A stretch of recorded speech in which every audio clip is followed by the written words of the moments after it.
السلام عليكم ورحمة الله وبركاته. الحمد لله وكفى وسلام على عباده الذين اصطفى. أما بعد فأعوذ بالله من الشيطان الرجيم. ألف لام ميم ذلك الكتاب لا ريب فيه هدى للمتقين. اللهم صل على محمد النبي الأمي وعلى آله وأصحابه أجمعين. প্রিয় দর্শক শ্রোতা ভাই বোনেরা, যে যেখান থেকে আমাদের এই প্রোগ্রামটি দেখছেন সকলকে আন্তরিক প্রীতি ও শুভেচ্ছা জানিয়ে আমি আজকের এই লাইভটি শুরু করতে যাচ্ছি। সম্মানিত দিনী ভাইয়েরা, আমরা গতকালকে যে দার্সে আলোচনা করেছিলাম যে কোরআনের পরিচয়, আজকে বলবো যে কোরআনুল কারীমের গুণাবলী। আল্লাহ সুবহানাহু ওয়া তাআলা কোরআনুল কারীমে বিভিন্ন জায়গাতে কোরআনের বিভিন্ন বৈশিষ্ট্য, কোরআনের বিভিন্ন গুণাবলী আল্লাহ সুবহানাহু ওয়া তাআলা বর্ণনা করেছেন। সেই সকল গুণাবলী ও বৈশিষ্ট্যের কিছু বিষয় আমি আপনাদের সামনে তুলে ধরার চেষ্টা করব ইনশাআল্লাহ। কোরআনুল কারীমের প্রথম গুণ হলো যে এই কোরআনুল কারীম সমগ্র জগৎবাসীর জন্য সতর্ককারী। আল্লাহ পাক কোরআনে কারীমে বলেছেন, তাবারাকাল্লাযী নাযালাল ফুরকান তাবারাকাল্লাযী নাযালাল ফুরকানা আলা আবদিহি লিয়াকুনা লিল আলামিনা নাযীরা। আল্লাহ সুবহানাহু ওয়া তাআলা তাবারাকাল্লাযী নাযালাল ফুরকান, বরকতময় সে মহান সত্তা যিনি তার বান্দার উপর ফুরকান নাযিল করেছেন। কেন? লিয়াকুনা লিল আলামিনা নাযীরা, যেন এই কোরআন, এই ফুরকান জগৎবাসীর জন্য সতর্ককারী হতে পারে। তাহলে কোরআনের একটা গুণ হলো কোরআন সমগ্র জগৎবাসীর জন্য সতর্ককারী। 2 নম্বর, কোরআনের দ্বিতীয় গুণ হলো যে কোরআন মুত্তাকিনদের জন্য হেদায়েত।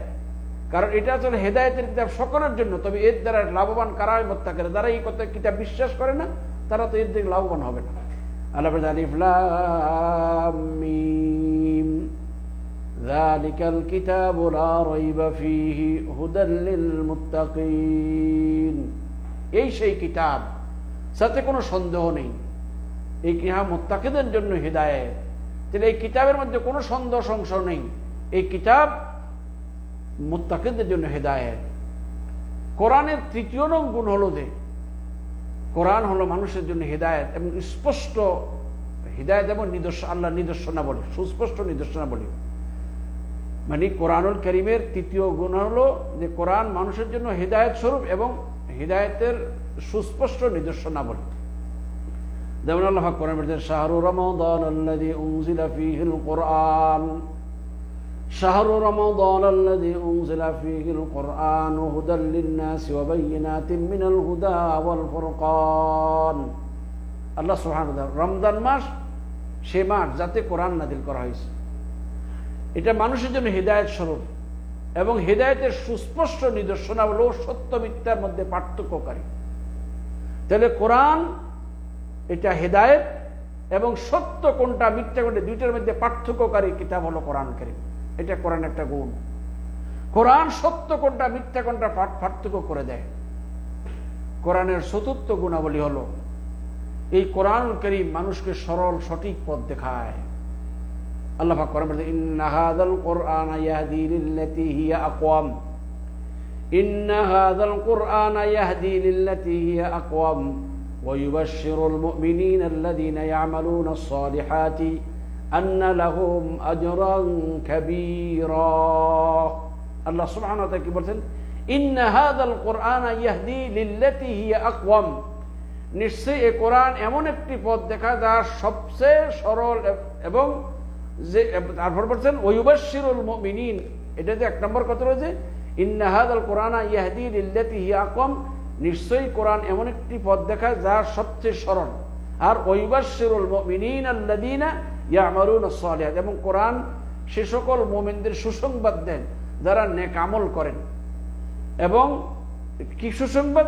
যে আন্না লাহুম আজরান কাবীরা, যে তাদের জন্য রয়েছে মহা পুরস্কার। তাহলে কোরআনুল কারীম মানুষকে সঠিক পথ দেখায় এবং সে সকল মুমিনদেরকে সুসংবাদ দেয় যারা সৎকর্ম করে। সেই সুসংবাদটা কিসের? যে তাদের জন্য মহা প্রতিদান রয়েছে আল্লাহর কাছে। কোরআনুল কারীমের 5 নং গুণাবলী হলো কোরআন মানুষের জন্য হিদায়াতের আলো। কোরআন হলো মানুষের জন্য এটা আলো, হিদায়াতের আলো। আলোতে যেমন মানুষ পথ হারার সম্ভাবনা কম, কোরআন মতো চললেও মানুষ পথ হারাবে না। আল্লাহ পাক কোরআনে বলেন ওয়ালাকিন জাআলনাহু নূরান নাহদি বিহি ওয়ালাকিন জাআলনাহু নূরান নাহদি বিহি মান নাশাউ মিন ইবাদিনা। আল্লাহ পাক বলেন তবে আমি এই কোরআনকে আলো বানিয়েছি, যার মাধ্যমে আমি আমার বান্দাদের মধ্যে যাকে ইচ্ছা তাকে হিদায়াত দান করি। তাহলে বোঝা গেল এই কোরআন মানুষের জন্য হিদায়াতের আলো। এই কোরআনের মাধ্যমে মানুষ হিদায়াতের পথ, সঠিক পথ, সরল পথ খুঁজে নিবে। আল্লাহ বলেন ইয়া আইয়ুহান নাসু ক্বাদ জাআকুম বুরহানুম মির রাব্বিকুম ওয়া আনজালনা ইলাইকুম নূরাম মুবিনা। আল্লাহ পাক বলেন ইয়া আইয়ুহান নাস, হে মানব জাতি, ক্বাদ জাআকুম বুরহানুম মির রাব্বিকুম, তোমাদের রবের পক্ষ থেকে তোমাদের নিকট প্রমাণ এসেছে।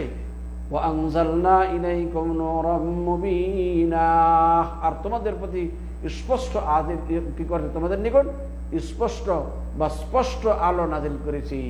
কোরআনুল কারীমকে আল্লাহ পাক আলো বলেছেন, নূর বলেছেন, যার মাধ্যমে মানুষ সঠিক অন্ধকার আর আলোর পার্থক্য করবে, অন্ধকার থেকে মুক্ত হয়ে আলোর পথ পাবে।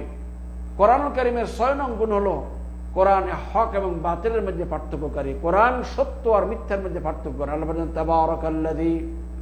তাবারাকাল্লাযী নাযালাল ফুরকানা আলা আবদিহি লিয়াকুনা লিল আলামিনা নাযীরা।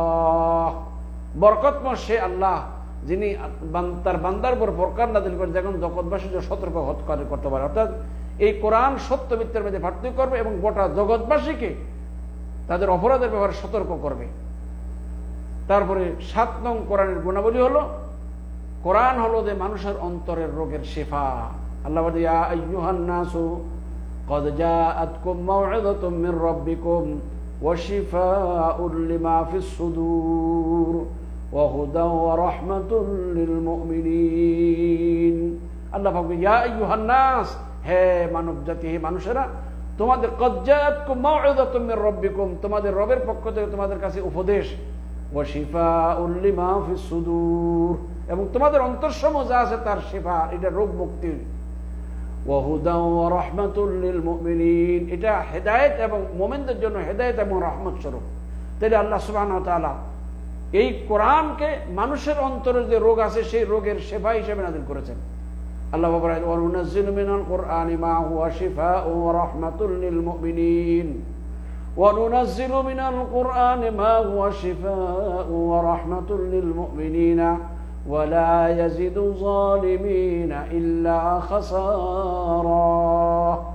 আল্লাহ সুবহানাহু ওয়া তাআলা কি বললেন? আর আমি কোরআন নাযিল করি যা মুমিনদের জন্য শিফা ও রহমত, কিন্তু তা জালিমদের ক্ষতি বাড়িয়ে দেয়। তাহলে মানুষের অন্তরে যে রোগ আছে এই রোগের শিফা হলো কোরআন কারীম। এই কোরআন অনুযায়ী চললে মানুষের অন্তরের হিংসা, বিদ্বেষ, বগজ, আদাওয়াতি, দুশমনী সব দূর হয়ে যাবে। কোরআনের 8 নং গুণাবলী হলো এই কোরআন মানুষের জন্য হিদায়াত, রহমত এবং সুসংবাদ দানকারী, এবং প্রত্যেক বিষয়ের স্পষ্ট বর্ণনা কোরআনে রয়েছে। আল্লাহ বলেন ওয়া নাযালনা আলাইকাল কিতাবা তিবয়ানান লিকুল্লি শাইইন ওয়া হুদাও ওয়া রাহমাতাও ওয়া বুশরা লিল মুসলিমিন। আল্লাহ বলেন হে নবী, আমি আপনার উপর কিতাব নাযিল করেছি প্রতিটি বিষয়ের স্পষ্ট বর্ণনা, এর মধ্যে সবকিছু স্পষ্ট, হালাল হারাম বৈধ অবৈধ সব স্পষ্ট বর্ণনা, এবং এটা হেদায়েত, রহমত ও মুসলমানদের জন্য সুসংবাদ স্বরূপ। এটা হেদায়েতের পথ, এটা মুসলমানদের রহমত, এটা মুসলমানদের সুসংবাদ। কোরআনুল কারীমের 9 নং গুণ হলো এই কোরআন বিশ্ববাসীর জন্য আল্লাহর পক্ষ থেকে আলো এবং স্পষ্ট কিতাব। আল্লাহ বলেন قد جاءكم من الله نور وكتاب مبين। আল্লাহ বলেন আল্লাহর পক্ষ থেকে, মানে অবশ্যই তোমাদের নিকট আল্লাহর পক্ষ থেকে আলো, স্পষ্ট এবং স্পষ্ট কিতাব এসেছে। তাহলে এই কোরআন একটি স্পষ্ট কিতাব। ইয়াহদি বিহিল্লাহু মান ইত্তাবা রিদওয়ানাহ, এর মাধ্যমে আল্লাহ তাদেরকে শান্তির পথ দেখান যারা তার সন্তুষ্টি অনুসরণ করে। আর ওয়া ইখরিজুহুম মিনাজ যুলুমাতি ইলান নূর, আর যারা তার সন্তুষ্টি অনুসরণ এবং তাদের তার অনুমতিতে তিনি তাদেরকে অন্ধকার থেকে আলোর দিকে নিয়ে যান, অর্থাৎ আল্লাহর নিজের অনুমতিতে তাদেরকে কি করেন, অন্ধকার থেকে আলোর দিকে নিয়ে যান এবং মানুষকে সঠিক পথ দেখান। তাহলে বুঝা গেল কোরআন এটা একটা স্পষ্ট দলিল, এটা একটা স্পষ্ট কিতাব। আর এই কিতাবের মাধ্যমে আল্লাহ মানুষকে, যারা আল্লাহ সন্তুষ্টির পথ অবলম্বন করতে, তাদেরকে আল্লাহ পথ দেখান এবং অন্ধকার থেকে, শিরক ও কুফরের অন্ধকার থেকে তৌহিদের আলোর দিকে নিয়ে যান এবং মানুষ এই কোরআনের মাধ্যমে মানুষকে সঠিক পথ দেখান। তাছাড়া কোরআনের 10 নং গুণাবলী হলো এই কোরআন বিশ্ববাসীর জন্য সর্বশ্রেষ্ঠ উপদেশ স্বরূপ। এই কোরআন সারা পৃথিবীর সমস্ত মানুষের জন্য উপদেশ স্বরূপ। আল্লাহ পাক কোরআন মা আনজালনা আলাইকাল কোরআনা লিতাশকা তাহা মা আনজালনা আলাইকাল কোরআনা লিতাশকা ইল্লা তাযকিরাতাল লিমান ইয়াখশা তানজিলাম মিম্মান খালাকাল আরদা ওয়াস সামাওয়াতিল উলা। আল্লাহ পাক বলতে, হে নবী, আমি আপনার প্রতি কোরআন এই জন্য নাযিল করি যে আপনি দুর্ভোগ পাবেন, বরং যে ভয় করে তার জন্য উপদেশ স্বরূপ, যিনি জমিন ও সুউচ্চ আসমান সমূহ সৃষ্টি করেছেন তার নিকট থেকে অবতীর্ণ। এটা আল্লাহর পক্ষ থেকে এই কিতাব নাযিল হয়েছে। সুতরাং আপনি এটা নিয়ে পেরেশানি করবেন না। মানুষকে বলুন, যারা মেনে নিবে তারা আলহামদুলিল্লাহ, যারা মানবে না এর বিচার আর সাথে হবে। এই জন্য এছাড়াও কোরআনের বহু গুণাবলী, বহু বৈশিষ্ট্য রয়েছে। তা আমি সংক্ষেপে 10টি গুণাবলীর কথা বললাম। আল্লাহ যেন এই কথাগুলো বোঝা এবং তদনুযায়ী আমল করার তৌফিক আমাদের সকলকে দান করেন। এই বলে আজকের এই লাইভ এখানে শেষ করলাম। ওয়া আখিরু দাওয়ানা আনিল হামদুলিল্লাহি রাব্বিল আলামিন। আসসালামু আলাইকুম ওয়া রাহমাতুল্লাহি ওয়া বারাকাতুহু।